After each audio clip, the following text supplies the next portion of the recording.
Steve Quinn struggles with severe depression. His anger and violence cost him his first marriage. He was once a sunny 8-year-old boy, but the bad patterns began when he lost his mother to cancer and was left at a Sydney children's home.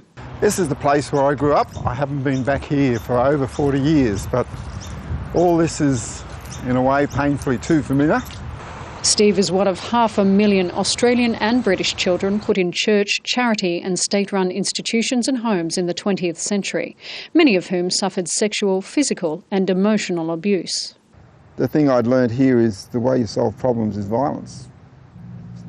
The way you deal with the problem is you smack someone in the head. Suffering that included punishments of young children, such as being refused food or being forced to eat their own vomit or indeed faeces. It's no wonder that many of the now adults are still unable to cope.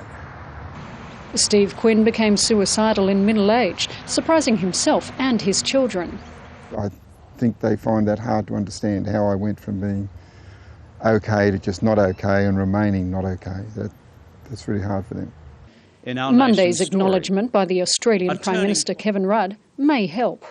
Let us together, as a nation, allow this apology to begin to heal this pain.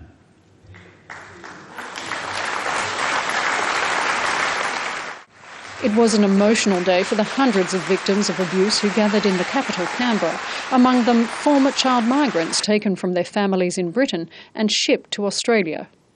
Robbed of your families, robbed of your homeland, regarded not as innocent children but regarded instead as a source of child labour, a turning point for governments at all levels and of every political hue and colour to do all in our power to never allow this to happen again.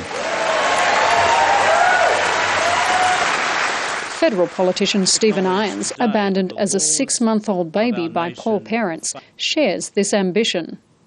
And we've got 30,000 children in Australia now in foster care or in situations, and I would hope that none of them experience the levels of abuse that people went through during those 8 decades of orphanages and institutions. Rudd ruled out compensation, instead offering funding for support services, he says, to ensure the forgotten Australians are now the remembered Australians. The Prime Minister says these small steps can allow the nation begin to put right a great wrong and help ensure there is no repeat of the extreme cruelty already inflicted on thousands of young Australians. Michelle Stone, Al Jazeera, Sydney.